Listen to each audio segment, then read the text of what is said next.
أما بعد الله سبحانه وتعالى بتوفيق سرا منگا بدی مبارکه دوره کې دا دویم درس دی او په آخرنی درس کې منگا مسله دا بیان کړی وه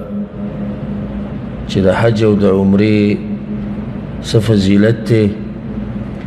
اول الله سبحانه وتعالى حج او عمره دا لازم کړی ده او باغی کې فائدہ څه ده دا مسله مونږ پرون تفصیلا بیان کړی وه. نن به انشاءالله هغه شروط بیانو چې د هغې د لاسه حج او عمره لازم کیږي. نو حج او عمره په چا لازم ده په چا نه ده لازم،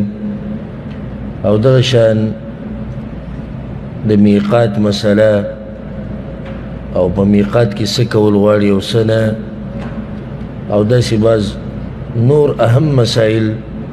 هغه به د الله سبحانه وتعالی په توفیق سره بیانو. ټولو نه مخکې دا خبره یاد ساتئ چې حج الله سبحانه وتعالی په نهمه هجرۍ کې فرض کړی دی په مسلمانانو باندې، په نهمه هجرۍ کې،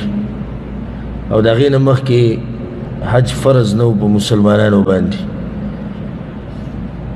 ځکه چې په دې دلیل دا دی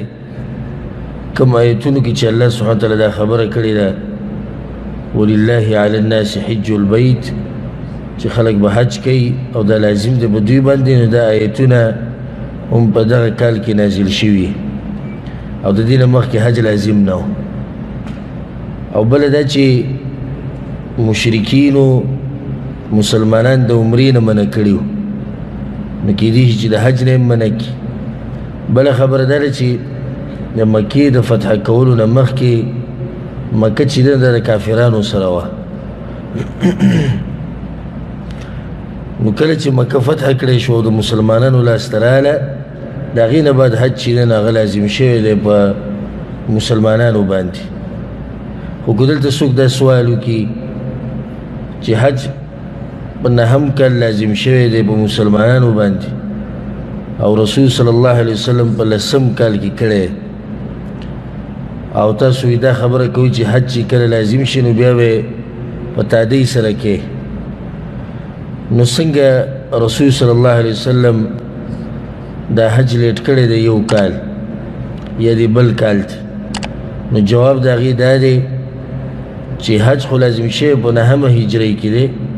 د هجرت په نهم کال، او په لسم کال کې رسول صلی الله علیه وسلم په دې کړی دی ځکه چې په دغه کال کې رسول صلی الله علیه وسلم مصروف او عام وفدونه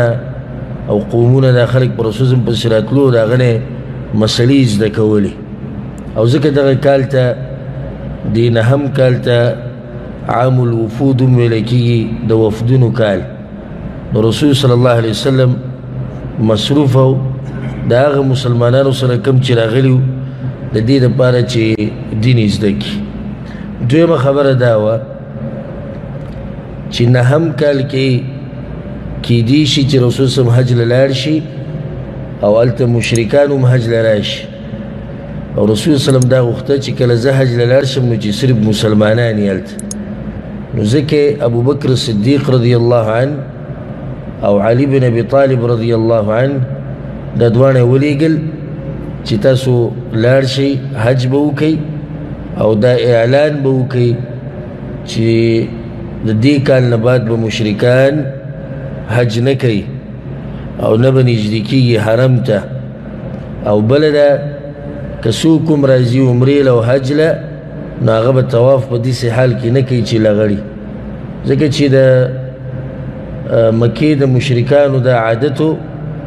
چې هغوی به طواف کوو نو کپړې به یې ویستلې وي، هغه کسان کوم چې د بهر نه راغلي دي او کپړې به ورسره نه وي، نو کوم کسان چې به د بهر نه رالو هغوی به کپړې غوښتې د هغه خلکو نه چې هغه د مکې اوسېدونکي دي، قریش نه، خو که چېرته د هغوی سره کپړې کمې شوې نو بیا به طواف په څه حال کې کوي؟ په داسې حال کې چې جامې به پې له پاسه نه وي او عورت به هم ښکارېدو. نو رسول صلی الله علیه وسلم د طرف نه دا اعلان وشو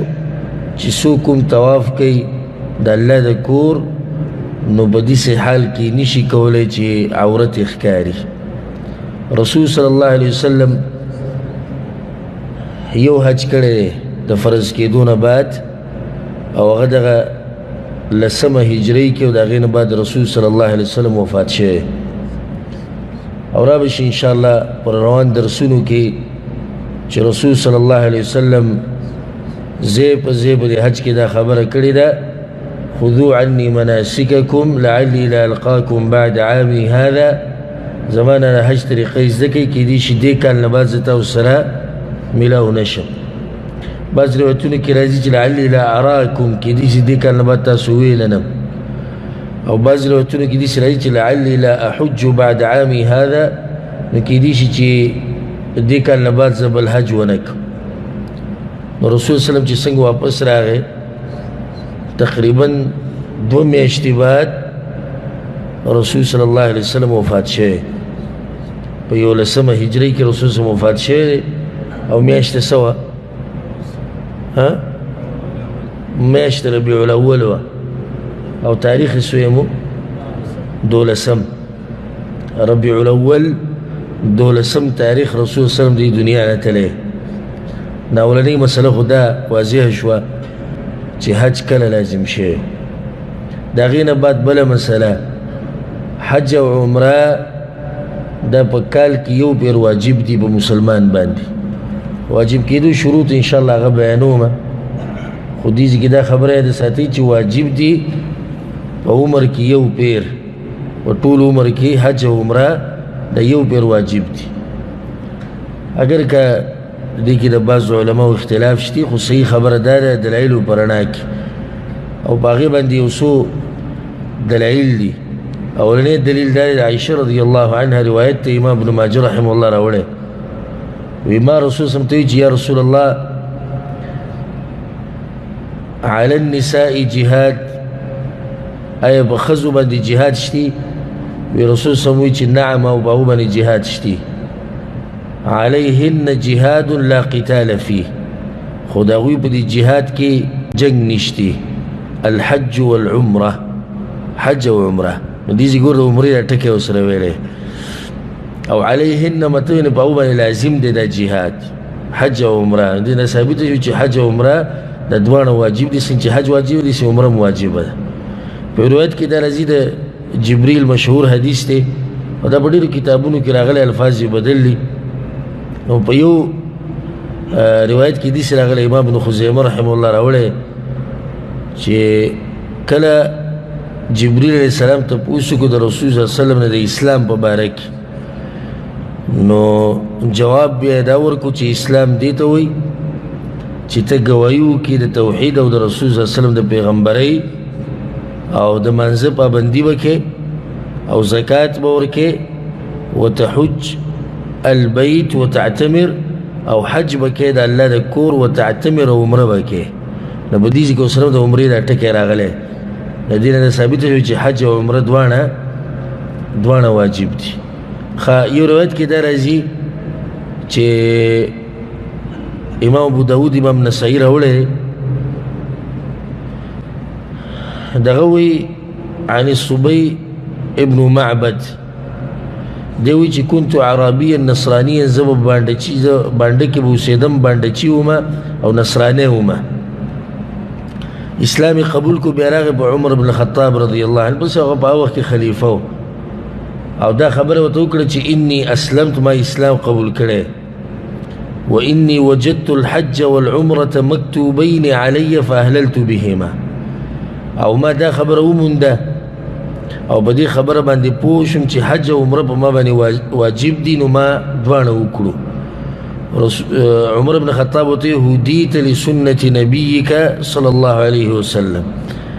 دا کومه طریقه چې تا وکړم دغه طریقه ستا د پیغمبر صلی الله علیه وسلم هم وه.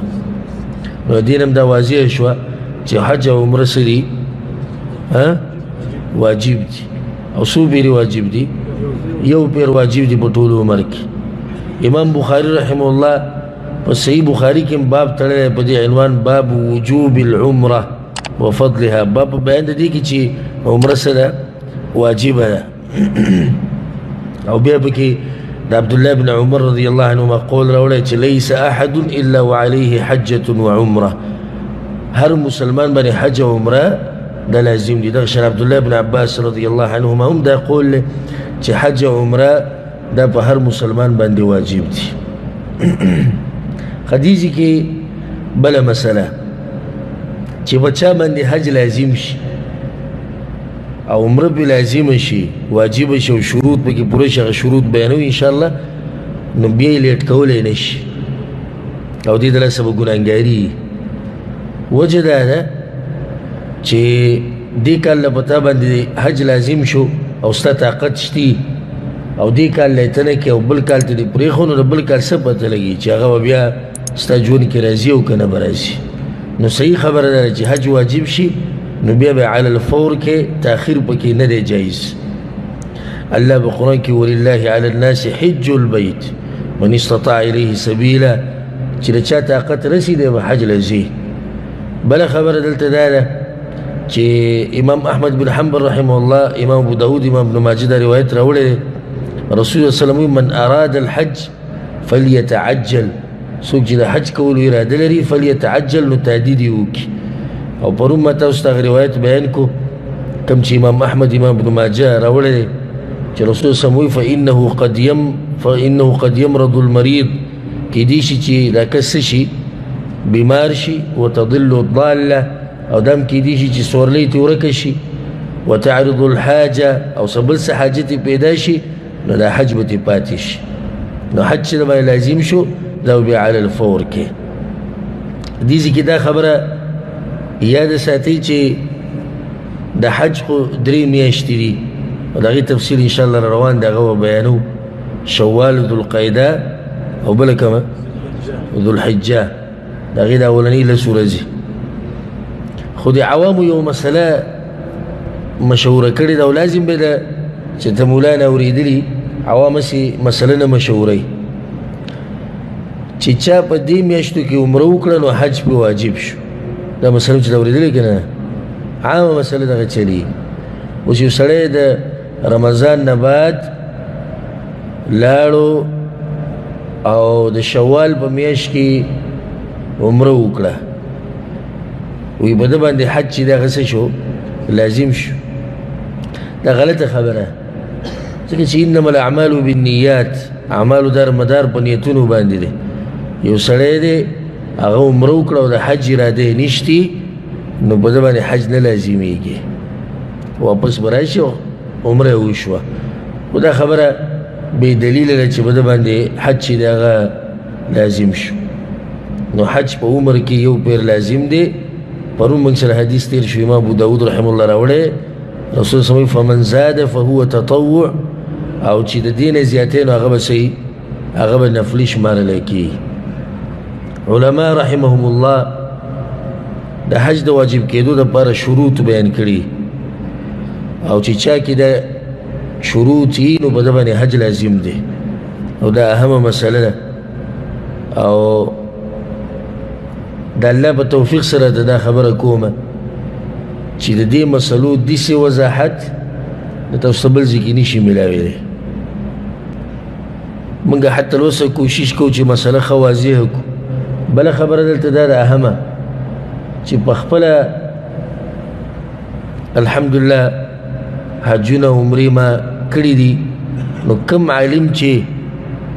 یو عمل تطبیق کړی دی، د هغه عالم نه په دې مسله ښه پوهېږي چا چې دا عمل نه تطبیق کړی. اوس پاکستان افغانستان کې داسې علماو نه تپوس وکړي چې هغوی حج نه یې کړی، نو هغوی ته هغه مسله یاده ده، خو هغوی ته هغه حالات نه دي معلوم کوم چې دلته دي. لکه اوس ته د یو عالم نه تپوس وکړي، اکثر د عوام داسې کې علماو نه تپوس وکړي چې زه مثال کې دا طواف زیارت لیټ کول غواړم، دا مسله به راشي طواف زیارت لیټ کولی شي او که نه شي. اختر په ورځ ما ونه کو، اختر په ورځ طواف زیارت طواف افاظه مانه پاتې شو، نو آیا دا زه په 11 تاریخ په 12 یا په 14 کولی شم او که نشم کولی. نو هغه د هغه ځینې جواب راولي چې قطعا یې نشي کولی. دا به لازم په دغه ورځ کې که مرې او که چوې دا به کې. نو زمونږ حاجیان صاحبان غریبانان که بیماران او که بوډاګان او که ښځې او که ماشومان خو په دغه ورځ دا طواف کوي. اوس هغه دلته دا حالات نه دي لیدلي چې دلته څه حالات دي، نه د دې ځای ګڼه هغه لیدلې ده، نه د دې ځای د حالاتو نه خبر دی. نو کم علما چې دې ملک کې اوسېږي او یا حج او عمرې ډېرې کړي، نه هغه علما په دې مسایلو باندې په نسبت د هغه علماو ښه پوهېږي کم چې د حج حالات یې نه دي لیدلي او نه د عمرې حالات لیدلي. نو هغه خبره کوي کومه چې په کتاب کې لیدلې ده، بس نور هغه نه دی خبر. اوس کتاب کې یو عالم مسله بیان کړې ده او دا کتاب لیکلی شوی دی، کله موږ وایو چې تقریبا داسې ووایو چې 1000 کاله مخکې لیکلی شوی دی. ښه 1000 کاله مخکې د حرم حالات څنګه وو، د مینا او د عرفات حالات څنګه وو، اوس حالات څنګه اوس بدل شوي. حکومت نظامونه دي، قانون دی، دا شارش ډېر شوی دی، ګڼه ډېره شوې ده. نو هغه حالاتو ته چې وګورئ د هغې مطابق به فتوا ورکړي. نو ما تاسو ته دا خبره کوله چې انشاءالله موږ به کوشش کوو چې هره مسله د الله په توفیق سره ښه واضحه کړو. هغه انسان باندې حج لازم دی چې په هغه کې 15 شرطونه وي او د ښځې دپاره 6 شرطونه، د سړي دپاره 15 او د ښځې دپاره څو 6. اولنی شرط چې دا د دواړو دپاره دی هغه اسلام، چې دا به مسلمانی. او دا شرط خو په هر عمل کې لازم دی، بغیر د اسلام ناسته یو عمل هم نه قبلیږي. والله سبحانه وتعالى بالقرآن كده خبر كده وما منعهم أن تقبل منهم نفقاتهم إلا أنهم كفروا بالله وبرسوله. ده دوینه چې دا نفقې نه قبلیږي او د صدقې الله وایي دا د کفر د لاسه. نو کله چې یو سړی والعیاذ بالله کافري نو د ده یو عمل هم نه قبلیږي. لکه اوس یو کافر راشي او حج وکړي یا عمره وکړي نو دا عمل د ده مردود دی ځکه چې بنیاد نشته. او حدیث د معاذ بن جبل رضی الله عنه رسول صلی الله علیه وسلم یمن ته لیږو د ژوند په آخرني ورځو کې. متفق علیه حدیث دی، ابو صحیح بخاري صحیح مسلم کې دی. ابو موسی اشعري رضی الله عنه هغه هم لیږلی او معاذ بن جبل رضی الله عنه دی هم لیږلی. او په دې تلو کې ورته رسول الله صلی الله علیه وسلم دا وویل کله چې رخصت کوو ولعلك تمر على قبري او مسجدي هذا. معاذ وی ته به راشي د یمن نه خو کیدای شي ته زموږ په قبر یا زموږ په جومات باندې تېر شي او زه به نه یم. همدغه شان وشو چې کله معاذ بن جبل رضی الله عنه د یمن نه راغی نو د رسول الله وسلم په قبر باندې تېر شو، هغه یې ونه موندو، د دنیا نه تللی. په هغه وخت کې رسول صلی الله علیه وسلم معاذ بن جبل ته نصیحتونه کړي او طریقه د دعوت یې ورته ښوولې وه. نو اولنۍ خبره یې ورته دا کړې وه انک تأتي قوما من اهل الکتاب، ته به د داسې قوم سره میلاویږي چې هغه د اهل کتابونه دي، یعنې د هغو سره علم شتي، ګورې ځان به ورته تیار ساتي. فادعوهم الى شهادة ان لا اله الا الله واني رسول الله. اولنۍ دعوت به له څه طرف ته ورکړي؟ د توحید طرف ته. د هغې نه بعد بیا به ورته د مانځه مسله بیان کړي، که دا ومنله بیا به ورته د زکات مسله بیان کړي. خو چې څو پورې د توحید نه یې منلی نو یو عمل هم فایده نه ورکوي. دا خبر رسول صلی الله علیه وسلم هغه ته وښوه. نو دا اولنی شرط شو د دواړو دپاره چې دواړه به مسلمانان وي، ښځه او سړی. دویم شرط عقل او دریم شرط بلوغ. دواړه شرطونه یو ځای ذکر کړو ځکه چې دې دلیل یو ځای دی چې عقل یې کار کوي، په لیوني باندې حج او عمره نشته او په ماشوم باندې حج او عمره دا نشته. حدیث کې دا راځي، امام ابو داود رحمه الله راوړی مشهور حدیث دی، رفع القلم عن 3، د 3 قسمه خلکو نه الله قلم اوچت کړی، یعنې دوی سره حساب کتاب نه کوي. عن النائم حتی یستيقظ کوم سړی چې ویده دی راپاڅېدو پورې که ده څه وکړو د هغې د سره حساب کتاب هغه نه کېږي ځکه چې عقل هغه د په اختیار کې نه دی وعن الصبي حتى يحتلم او ماشوم تر دې چې بالغ شي وعن المجنون حتى يعقل او لیونی د عقل د راتلو پورې الله د سره حساب کتاب نه کوي نو دویم شرط شو عقل چې عقل کار نه کوي نو په ده باندې حج او عمره هم نشته دریم شرط څه شو بلوغ چې دی به بالغ ماشوم باندې حج نشته او د بلوغ علامات دا موږ بار بار ذکر کړي په درسونو کې د سړي دپاره د هلک دپاره 3 دي او د ښځې دپاره 4 دي اولنۍ علامه چې احتلام ورته وشي غسل پې لازم شي هلک او جنۍ دواړو دپاره دا علامه ده چې کله داسې وشو دا بالغ دي دویم چې د عورت خوا او شا کې ویښته راوخیږي نامنه لاندې هلک او جنۍ دواړو دپاره د علامه او دریم چې 15 کاله عمر یې پوره شي خو بعض داسې شتي هلکان او جنکۍ چې نه هغوی ته احتلام کېږي او نه د هغوی نامنه لاندې ویښته راخیږي نو دی به ناست شي د هغه 30 کالو به شي انتظار به کوو نه 15 کاله چې پوره شو اگر که دا 2 علامې نه دي راښکاره شي خو دی څه شو بالغ شو د زنانه لپاره 4مه نښه هغه دا چې کله پرې د حیض وینه راشي چې د حیض وینه پرې راله نو دا بالغه شوه اگر که دا نور علامات نه یې راښکاره شي ماشوم باندې حج نشته خو ماشوم که حج وکړي نو حج د هغه صحیح دی او اجر به هغه ته میلاویږي او مور پلار ته به هم اجر میلاویږي رسول صلی الله علیه وسلم پسې یو زنانه راغله د حج په دوران کې امام مسلم رحمه الله روایت راوړی او د هغې سره ماشوم و هغه یې راوچت کو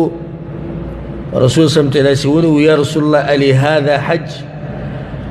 د ده لپاره حج شتي حج صحیح دی رسول صلی ته نعم ولکي اجر او د ده حج صحیح دی اوس تاله به الله اجر درکوي خو دا مسله یې د ساتئ چې ماشوم حج وکړي نو فریضه پې نه ساقطي فرض حج پې بیا هم پاتې شو او دا حج به د نفلي شمارلی کېږي دلته بله مسله ماشوم ته احرام اچول جایز دي خو صرف دومره احتیاط پکې پکار دی چې ماشوم کې فرق اوس یو ماشوم دی د 7 کالو دی دی هوښیار دی په خبره پوهېږي یو ماشوم د کال 2 دی نو دی په څه پوهېږي بعض ما لیدلي دي ما په خپلو سترګو لیدلي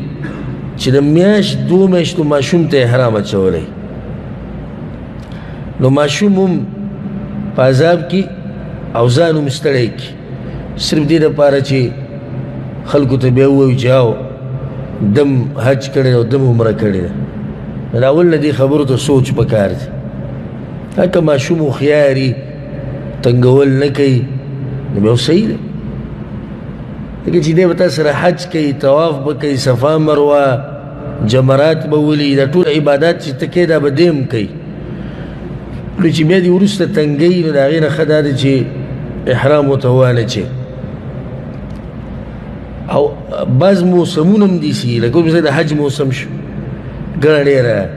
یا د روجې موسم شو په روجې کې عمره کول ګڼه ډېرې په دې کې دا تکلیف میلاویږي ما چا ورته چېرته داسې موقع باندې عمرې له رالې چې ګڼه نه وه بیا ورته واچوه احرام څه حرج پکې نشتي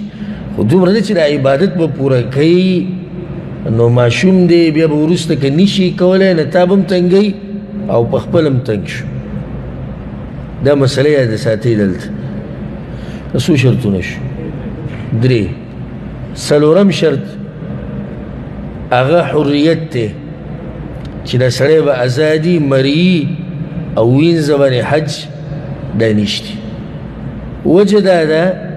چې دی مصروف دی د خپل سید په خدمت کې او دلته دا فایده یې د ساتئ چې غلام او مري هغه چاته ویلی کېږي چې هغه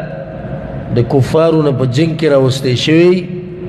او په پیسو باندې یا خرڅ شوی او بل کس اخیستی، دې ته غلام وایي، دې ته مري او وینځه وایي. بعض عوام د غلام په دې اصطلاح باندې نه دي پوه،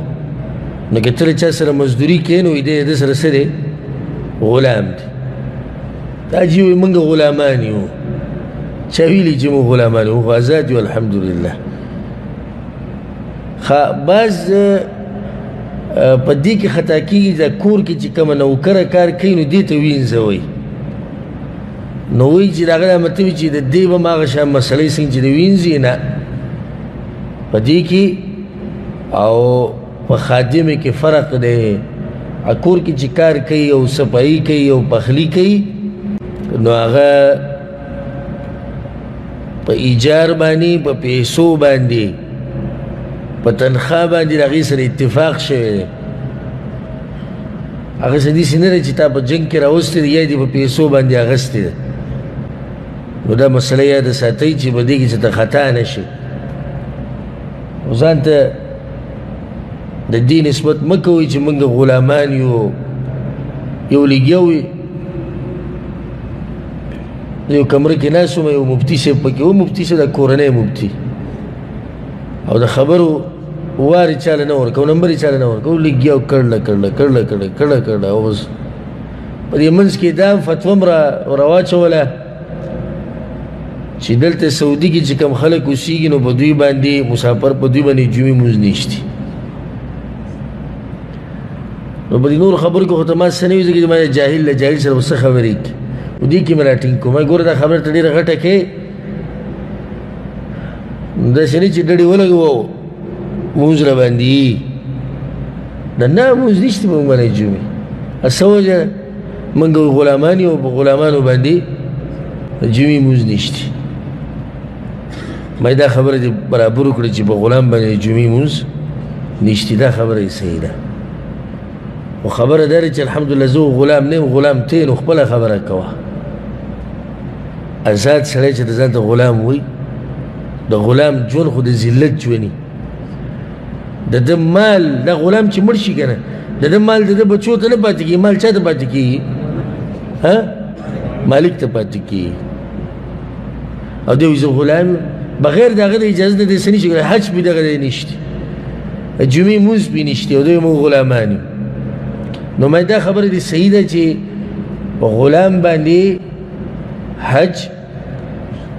جمعې مونځ دا پې نشتي، خو الحمدلله موږ غلامان نه یو. که ته یې نو ما هغه ته د خپل حالاتو نه په خپله ښه خبرې، او موږ خو ما غلامان نه یو. یو حدیث کې دا راځي، امام بیهقي رحمه الله راوړی دی، ایما صبي حج، هر ماشوم چې حج وکړو، ماشوم دی بالغ شوی نه دی او حج یې وکړو، ثم بلغ الحنث، او بیا ورسېدو څه ته؟ بلوغ ته، بالغ شو، فعليه ان يحج حجة اخرى، نو دی به بل حج کوي. وړوکوالي هغه حج موږ وایو چې هغه څه شمار شو؟ هغه نفلي شو. وأيما عبد حج، او هر مرئی غلام وینځي چې حج وکړو ثم اعتق، او بیا آزاد کړی شو، فعليه حجة اخرى، فعليه حجة اخرى، نو په ده باندې یو بل حج پاتې دی چې هغه فرضي حج دی. نو که چېرته یو غلام او مري راغی او حج یې وکړو، حج یې صحیح دی که نه دی صحیح؟ حج یې صحیح دی، خو مسله څه ده؟ مسله دا ده چې دا به نفلي شمارلی کېږي، دا به فرضي حج نه وي. والله اعلم. دا څو شرطونه شو؟ څلور. ښه دا هغه شرطونه دي، اور من کرونه، دا هغه شرطونه دي چې دا د ښځې او د سړي دپاره څه دي؟ شریک دي. پنځم شرط استطاعت، او په دې کې به تفصیل کوو. استطاعت په دې مسله کې به تفصیل کوو. ولله على الناس حج البيت من استطاع إليه سبيلا، او په خلکو باندې لازم ده چې دوی به د الله د کور حج کوي، خو شرط دا دی چې من استطاع إليه سبیلا، د چا چې طاقت یې. طاقت به دوه قسمه، یو بدني او بل مالی. بدني طاقت دې ته وایي چې د ده په بدن کې دومره طاقت وي چې دی دا سفر وکړي او د حج دا کم ارکان واجبات دا په صحیح طریقې سره ادا کړي دې ته بدني طاقت وایي. مالی طاقت دې ته وایي چې د ده سره خرچه وي چې دی په هغې باندې ورسي د الله کور ته او هلته پې عبادات په صحیح طریقې سره وکړي او چاته پکې محتاج نه وي. که صرف داسې شي نو بیا خو حج په ټولو باندې لازم دی داسې ده که نه ده که د مالی طاقت موږ دا تعریف وکړو بیا څه خیال دی حج خو په ټولو بیا لازم شو خو نه مالی طاقت هغه دې ته وایي چې تا سره د حج خرچوي او دا کمې پیسې چې تا سره دي دا زیاتي دي ستا د اصلي حاجتونو نه او د قرضو نه. یو سړی په هغه باندې قرضه ده په ده باندې حج شتي نشتی خو د قرضې د مسلې کې به تفصیل وکړو په دې باندې ډېر خلک نه دي پوه. قرضه په دوه قسمه یو هغه قرضه چې تا نه غوښتې کېږي په دغه ټیم کې تا یې نیټه ښودې تا لوز کړی دا به در کوم او یا چا چې تا له قرض در کړی هغه به تا پورې نښتی چې زما پیسې ماله راکړه او د حج ورځې راغلې اوس دې ټیم کې به د حج مخکې کېږي قرضه به ورکوي قرضه به ورکوي نورې پیسې ورسره نشته ما سره دا دي دا زه قرضه کې ورکوم قرض ورکوي. دویم قرض هغه دی چې د هغې خپله نیټه یې ښودې شوې ده یا نن سبا مشهور قرض دا کشتونه دي دا قرض دی که نه یو سړی دی ګاډی راویستی دی یو سړی دی کور یې اخیستی دی یو سړي بل څه شی اخیستی په کشتونو باندې دی قرضدار دی که نه دی دی په باندې قرضه ده دی حج له تلی شي او که نه او تلی شي ولې ځکه چې د ده د قرضې خپل معلوم وخت دی او دی په ځان طاقت ییني چې هغه به زه ورکومه. د عوامو دا مطلب دی چې په چا باندې روپۍ دوه قرضه ده نو دی حج له نجلې خپې په خپه باندې اچولې موږ قرضدار یو 2000 قرض پي 2000 قرض پي هغه هم نیټې یې ښودي کله به یې ورکوي خو دا خبره را ټینګه کړې ده چې په ما باندې څه دی په ما باندې قرض دی او حج له باندې نشته. بله مسله په دې قرض کې یاده ساتئ قرض په دوه قسمه دا به بل تقسیم سره ویم. یو هغه قرض دی چې د حج خرچه په هغې کې اثر کوي او دویم هغه قرض دی چې د حج خرچه په هغې کې اثر نه کوي. لکه یو سړی دی په هغه باندې 50,000 ریاله قرضه ده او د هغې هم نیټه ده او په حج باندې خرچه راځي 2000 ریاله یا 1500 ریاله دا پیسې که دی په حج وکړي نو په قرضه کې څه اثر نه پرې باسي که پرې باسي نه پرېوځي. ښه یو سړی دی په هغه باندې 50,000 ریاله قرضه ده او په حج باندې 15,000 ریاله لګي څه خیال ده اثر پرې باسي نو څه به کوي قرضه به مخکې کړي. یو سړی دی په هغه باندې قرضه ده 2000 ریاله او په حج باندې خرچه راځي 2000 ریاله او نیټه نشته سړی ته غواړي په دغه ټیم کې دی غواړي او دی په ځان طاقت نه وي دغه 2000 ریاله ما سره حج به نه کوي حج به نه کوي دی به دا قرضه ادا کوي. خو که داسې حالي چې د قرضې نیټه د خپله وروسته به راځي یا قرضدار یې ده ته هغه چا چې قرضه ورکړی هغه ورته صبر کوي یا دی په ځان طاقت ییني چې زه حج وکړم نو بیا راشم د هغه د قرضه ورکومه په خپل وخت کې نو په داسې ټیم کې حج له تلی شي او حج صحیح دی. ښه بله مسله یو سړی دی په هغه باندې قرضه ده او هغه دې خپله قرضه غواړي چې اوس به یې راکې او دی لاړ حج له حج صحیح دی که نه صحیح ها تاسو حج صحیح دی ها نه دی صحیح ولې هغه خو غواړي خو دې چې له دومره تکلیف وکړو چې له لاړ د حج یې وکړو ها حج صحیح دی او دغه کار یې غلط وکړو یعنې د حج فریضت یې څه شوه ساقطه شو فرضي حج د وکړو حج یې وشو خو کار یې څه کړی دی غلط کړی دلته یو بله مسله د بعضو خلکو دا خبره مشهوره کړې ده بې دلیله خبرې اکثر مشهورېږي ډېر زر وی چې حج لځي او په تا باندې د چا قرضه یي نو د چا چې د باندې قرضه ده د هغه نه به اجازت اخلي که اجازت یې درکو نو حج کولی شي که اجازت یې در نه کو نو حج نشي کولی دا مې اورېدلی چې دغه نه اورېدلی ها د دې مسلې نه سرچ دي او نه خپې دي دا مسله د دې نه ده چې اجازت یې ورکړو که اجازت یې ورنکړو مسله د دې ده چې په ده باندې حق دی لکه اوس په ما باندې یو کس قرضه همدغه مره پیسې د قرضې مره پیسې په دې حج هم راځي نو د ده دا حق مخکې دی د څه نه د حج نه دا نه چې ما له اجازت را کړی دا پکې نشي اجازت دې وغواړه مسله د حق ده د هغه په تا باندې حق دی دلته بله مسله یو سړی دی په هغه باندې قرضې دي حج له نشي تللی او مړ شو ها ها الله به دې تپوس کوي نه به دې کوي تپوس په کوم ورونو باندې چې قرضې دي او غربت دی او نشي تللی حج له نو دا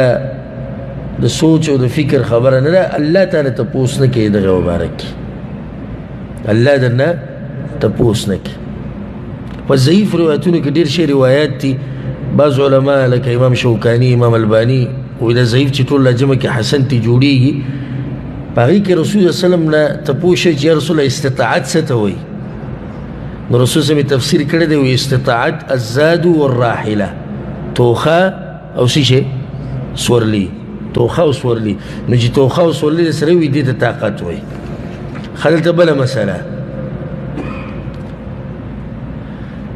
یو سړی دی بدني طاقت نشتی او مالی طاقت هم نشتی دا خو واضح چې په ده باندې حج نشتی ښه بل سړی دی د هغه بدني طاقت شتی خو مالی نشتی حج پې نشتی داسې ډېر دي داسې ډېر دي دا لږ دي چې مالی طاقت هم نه او بدني هم نه او دا ډېر دي چې بدني طاقت شتی خو مالی نشتی په ده باندې حج هم نشتی دریم قسم سړی هغه دی چې د ده مالی طاقت شتی خو بدني نشتی راغی تپوس وکړي په ما باندې حج شتی او که نه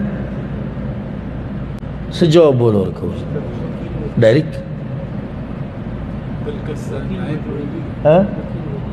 وکیل خو به جوړي خو دا شان ډایرکټ به ته ووایو ته بس وکیل جوړ که حج به تا شتي که څه تفصیل به کې شي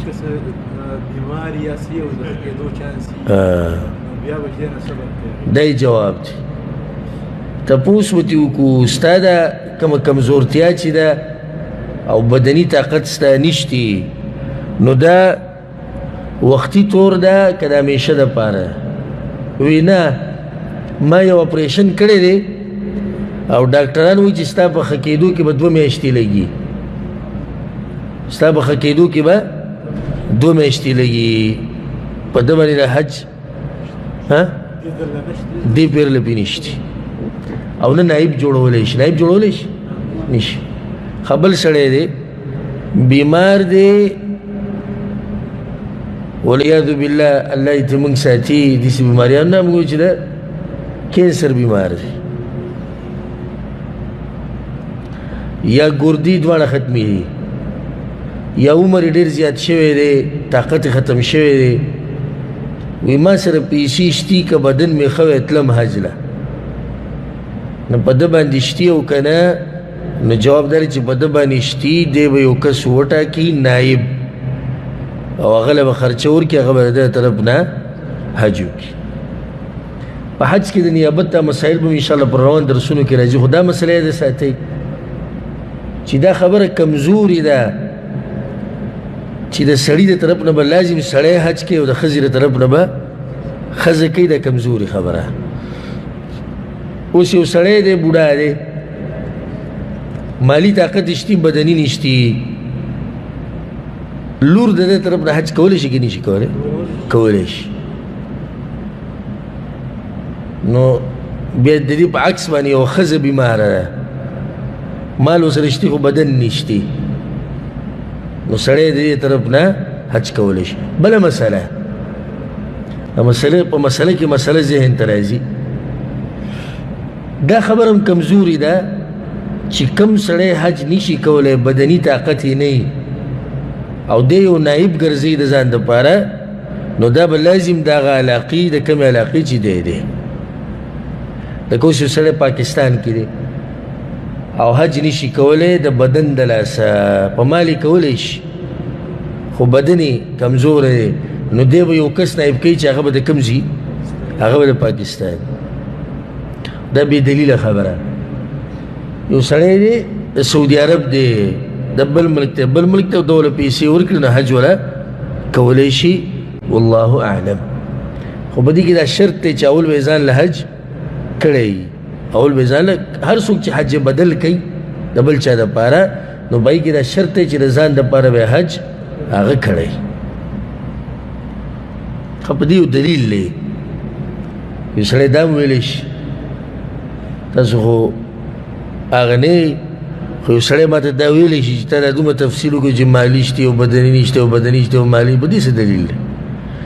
او د خپل تقسیمونه دې وکړو په هغې باندې دلیل دی په صحیح بخاري کې په رسول صم پسې یو زنانه راغله یا رسول الله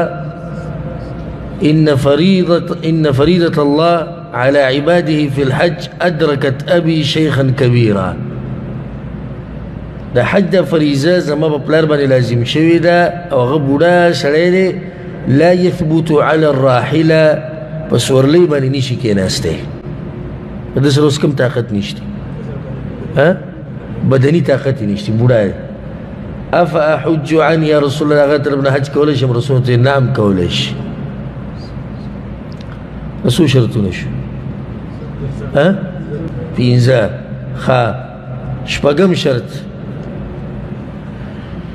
دا د ښځې لپاره خاص دی چې د دې سره به څوک وي د دې سره به محرم وي محرم او محرم کې فرق شته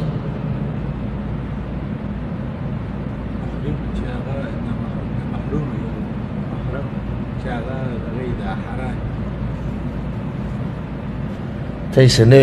فرق بیان کو په دنیا په یو کتاب کې نشته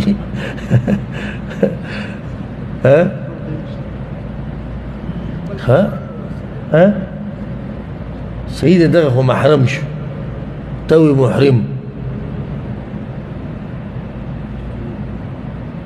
محرم او محرم چې حرام یې اچولی هغه محرم دې ځای کې د محرم په ځای باندې تا کوم ټکی ووایي محرم غلط دې ووایي ښه د زنانه سره به څه یي محرم به یي او بغیر د محرم نه د زنانه دپاره سفر دا حرام دی حدیث کې دا راځي په صحیح بخاري صحیح مسلم کې دی لا تسافر المرأة إلا مع ذي محرم یو ښځه سفر نشي کولی مګر د محرم سره امام بزار یو روایت راوړی په هغې کې ښه واضح دي لا تحج امرأة إلا ومعها محرم یو ښځه حج نشي کولی تر څو چې ورسره محرم نه او محرم چا ته ویلی کېږي چې نکاح ورسره نه کېږي د نسب د لاسه یا د رضاعت د لاسه او یا د سخرګنۍ د رشتې د لاسه کېدای شي که نه شي کېدی د سخر سره نکاح کېږي د انګور نه کېږي مرګ نه بعد خاوند د مرګ نه بعد نه کېږي یو مفتي صاحب کراچۍ کې دی نومې عالمه بیا به جاخه جوړه شي هغه ځوان شیر په ټي وي باندې داسې ناست دی خدب کې هغه ورته وایي چې دغه یې مړ شي دا خاوند او چې خاوند یې مړ شو بیا خو رشته ختمه شو صحیح ده چې رشته ختمه شوه خو بعض زنانه د همیشه دپاره حرامیږي بعض وختي طور حرامیږي د دې هلک پر ورور باندې چې دا ښځه حرام وه دا وختي طور وکړه د همیشه دپاره وختي طور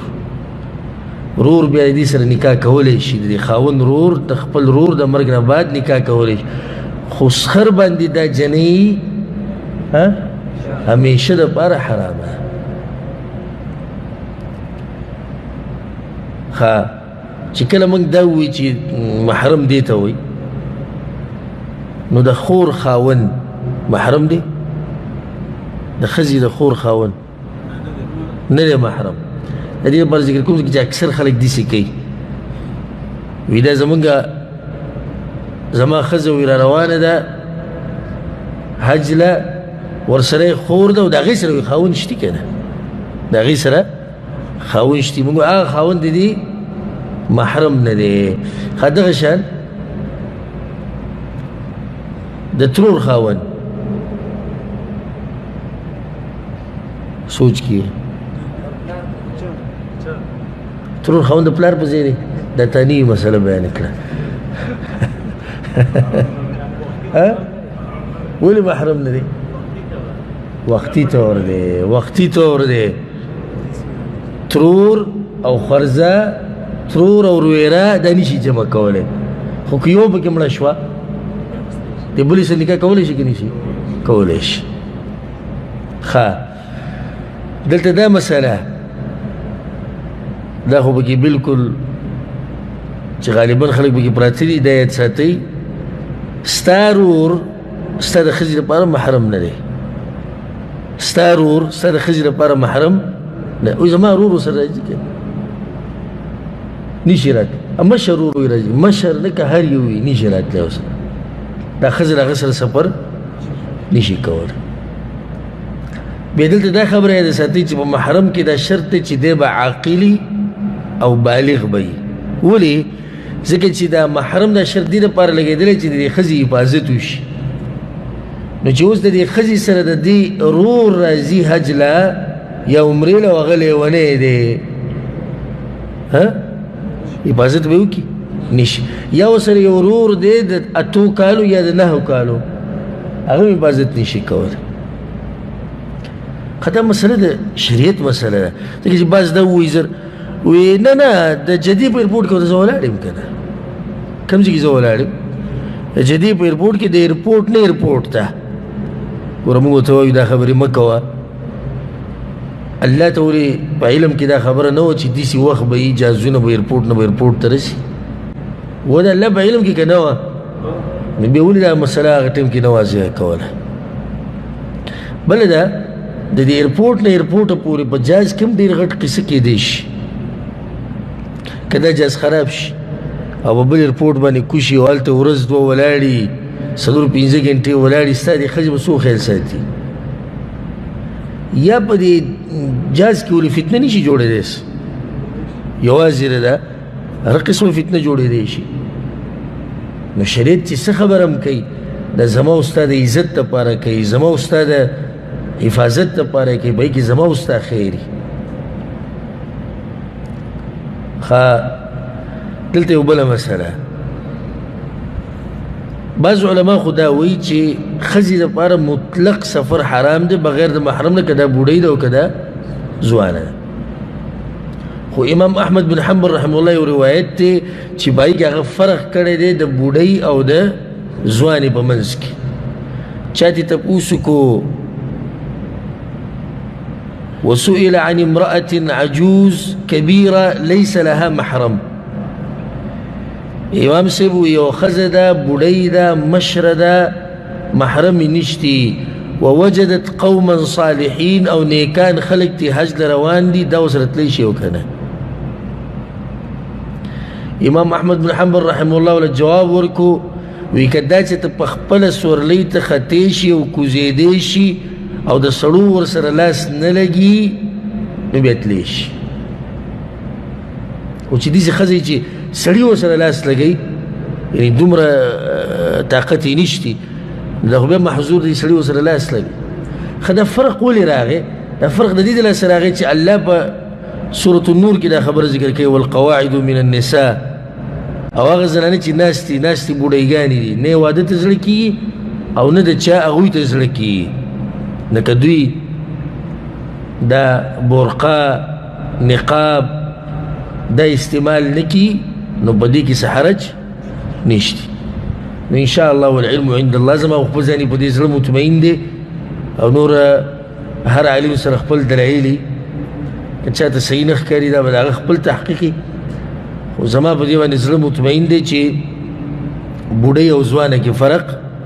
دا شتي. یو ښځه ده مثال کې 80 کالو 70 کالو 80 کالو سره خپله مور راولي او د هغې سره نورې ښځې راځي د کلي او د هغوی سره سړي شتي نیکان خلک دي د دې به خیال ساتي نو به هېڅ خبره نه انشاءالله راتلی شي ورسره. د هغې نه بعد مسله د میقات ته. میقات مسله خو اوږده ده خو یو څو مسایل به نن ذکر کړو انشاءالله. میقات په دوه قسمه وي. کم تاسو نه هېر شو یو د مکې دی بل د مدینې دی.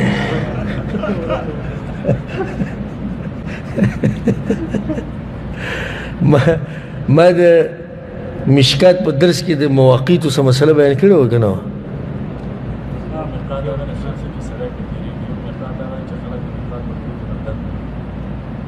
او صحیح شو او جدا مسله ما څه مسله د میقات ذکر کړې وه که نه؟ یو زمانی دی بل مکانی دی. میقات زمانی او میقات مکانی. میقات مکانی شریعت یو ځای ښوولی ټاکلی چې دا ځای دی. زمانی چې شریعت یو وخت ښوولی چې دا ځای دی. په حج کې دننه دواړه شتي زماني هم شتي مکاني هم شتي. زماني خو موږ لږ ساعت مخکې ووایي 3 میاشتې دي. کمې شوال ذوالقعده او ذوالحجه. ښه د عمرې دپاره کم وخت دی؟ ټول کال دی. او میقات مکانی هغه بیا 15 دي یادې ساتئ. اولنی میقات ذوالحلیفه مدینی والا میقات ته او نن سبا مشهور دی په ابیار علي باندې او دا د مکې نه 420 کیلومتره لرې دی. دا د مدینې والا میقات ته او څوک چې په دې طرف تېرېږي د هغوی میقات دی. دویم میقات ته جحفه دې ته رابغ هم ویلی کېږي چې رابغ ښار سره خوا کې دی او دا د مکې نه تقریبا 180 کیلومتره لرې دی او دا د شام او مصر او مغرب او دغه ملکونه چې څوک راځي دا د هغوی میقات دی او څوک چې په دې لاره راځي دا د هغوی میقات دی. دریم میقات ته یلملم او نن سبا ورته سعدیه ویلی کېږي. دا د یمن والا او څوک چې په دې لاره راځي دا د هغوی میقات دی او دا د مکې نه تقریبا 120 کیلومتره لرې دی.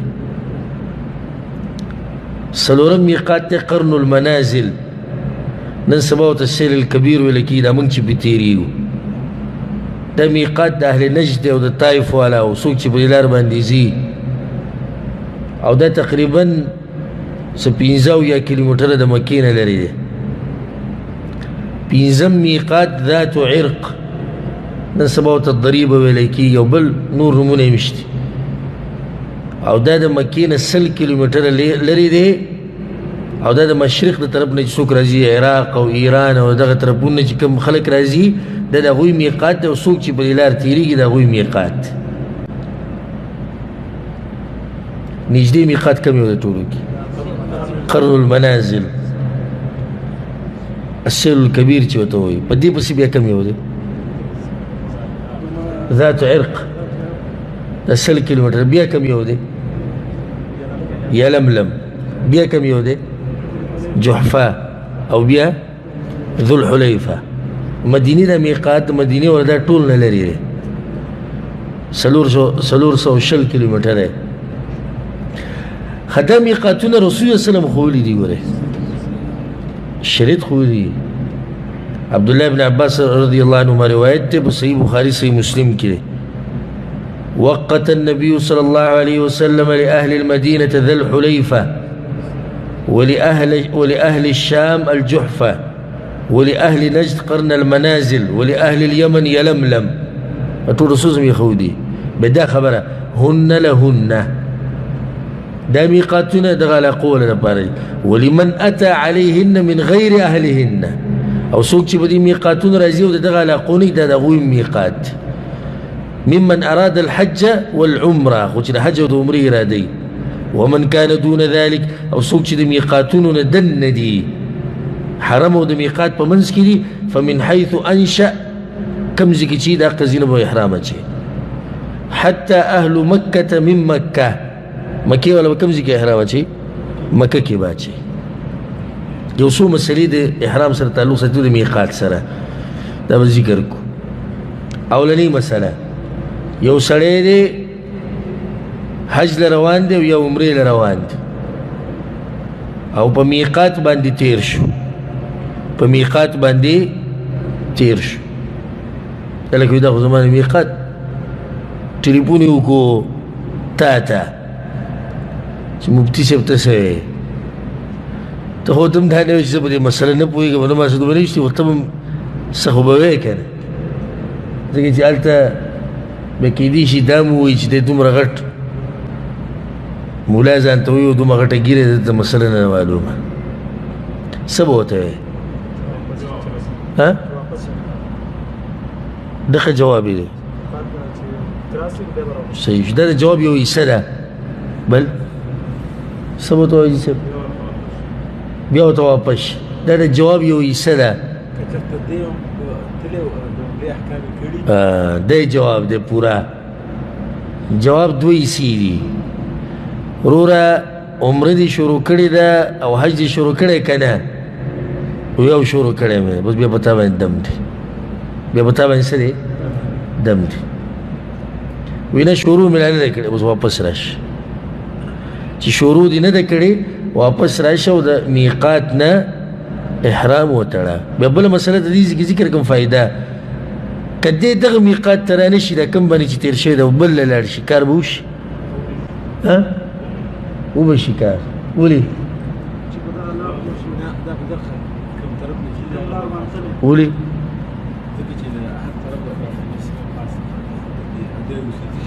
صحیح ده عقل خو داسې وایي خو لږ ساعت مخکې ما حدیث وایي چې هن لهن ولمن اتى علیهن څوک چې به یې طرف راشي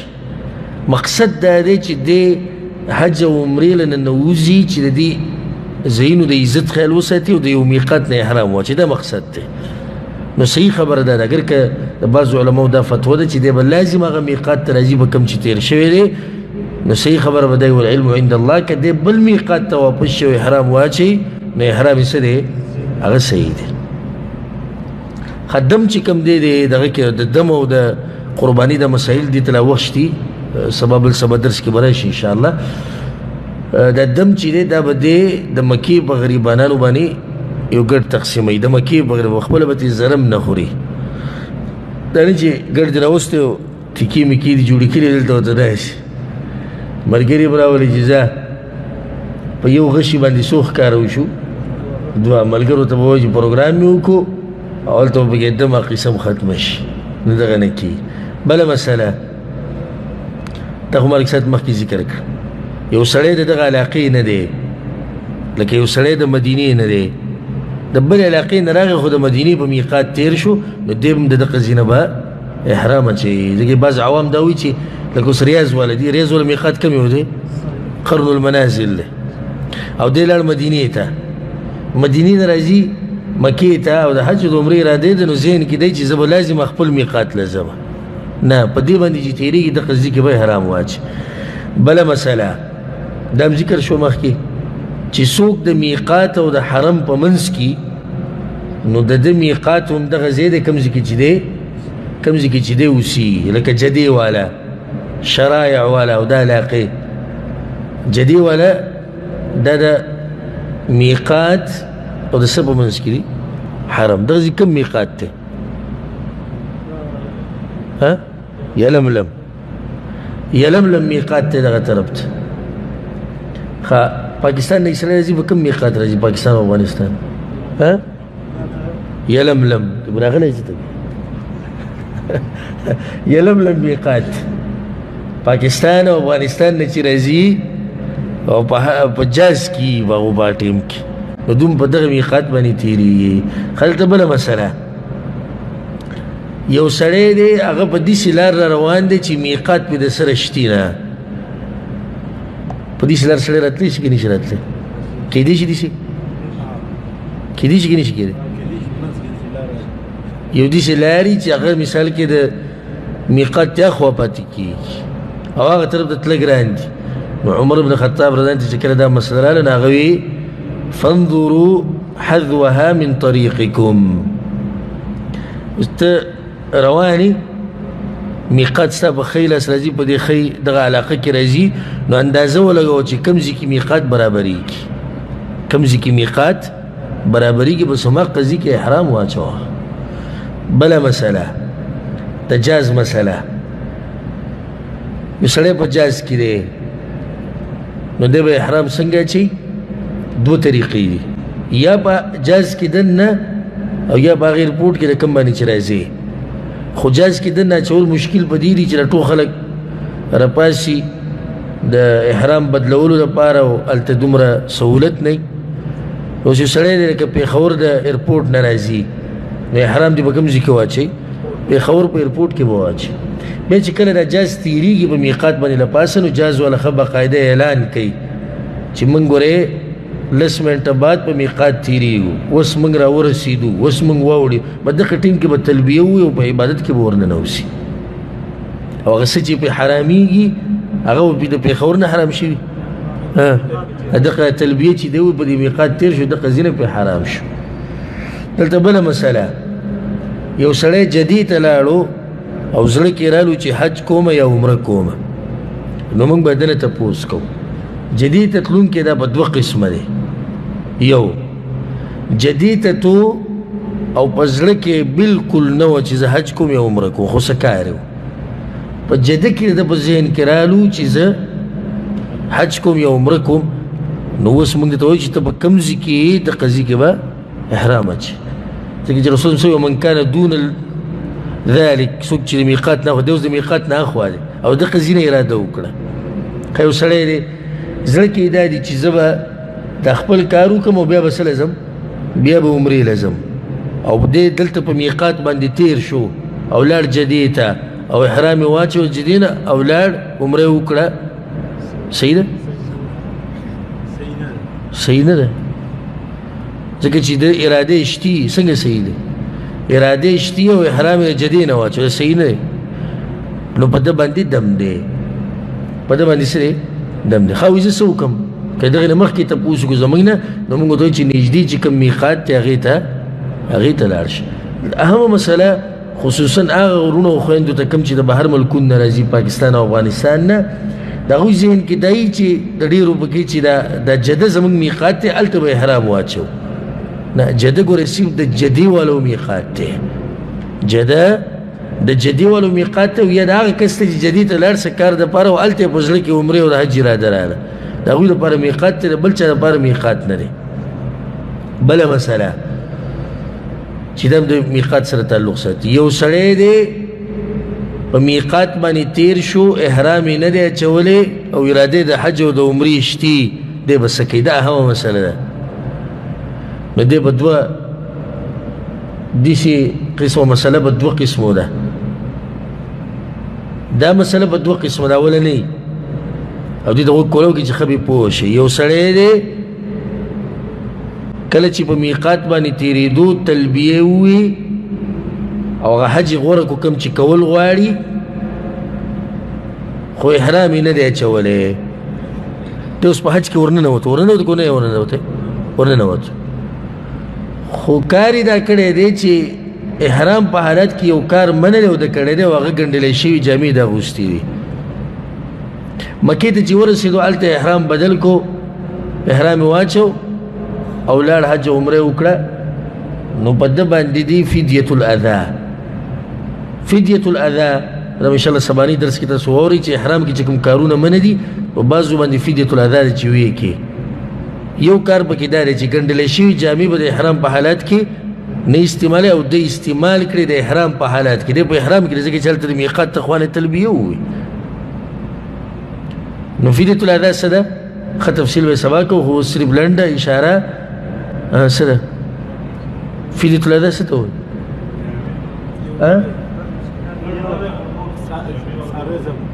ګډ نه دی خو نور سړي لکه جامې ورکول دي په دې نه یې درس کې معنی وم قرباني کول دي خدا ته چې په دې کې دا نشي خامخا د مکې په دغه په غریبانو د تمنی مسله بیان کړه شپږو مسکینانو له خوراک یا 3 ورځې روجې او یا ګډه لرول او د مکې په غریبانو تقسیمول د باندې دا کفاره ده ښه یو سړی دی د سره په میقاتونو ودرېدلی نه د میقاتونو نه اراده کړې ده نه تلبیه ویل او ډایرکټ دغه شان دننه تللی او احرام یې اچولی او حج عمره یې کړي په ده سړي په ده دم دی سړی چې دم او دغه کې څه فرق دی په فدیة الاذا کې فدیة الاذا کې هغه احرام شتي خو په احرام کې ناروا کار کړی نو هغه د میقات بې ادبي او بې عزتي نه ده کړې خو صرف دغه کار کړی د هغې جرمانه به دغه شوه دی یو د سره د میقات خیال نه دی ساتلی دغه شان راغلی نو په ده باندې دم دی او په دم کې لازم ګډه لړول دي او دا به د مکې په غریبانانو باندې تقسیموئ بعضو پکې نن سبا دا مسلې بیاني ده بعض مولیان او عوام چې نه نن سبا چې کوم حالات دي حکومت چې کوم نظام یې خو د په دې کې سختي ده او که ته دغه شان په کپړو کې واوړې په تا باندې څه نشتي دا ځان د مسلې دي بیا د دې میقات هغه عزت سی شو چې ته درته وایي چې زبردستي پې راوړه ځکه چې ضرورت دی سی شو د میقات د میقات ته څه دپاره دی بیا ولې شریعت ته میقاتونه ایښودي نو دا کمزوري فتوا ده دا فتوا کمزوري فتوا ده دا بعض مسایلو چې د میقات سره تعلق ساتي نور چې کوم پاتې شو هغه به انشاءالله سبا بیان کړو چې میقات ته ورسې نو څه به کې او څه به نه کې د هغې نه بعد د عمرې طریقه تفصیلا الله سبحانه وتعالی موږ ټول له توفیق راکړي قرآن او حدیث باندې عمل کولو او الله سبحانه وتعالی موږ ټول پوه کړي په قرآن او حدیث باندې هذا والله اعلم وصلى الله وسلم على نبينا محمد وعلى آله وصحبه أجمعين.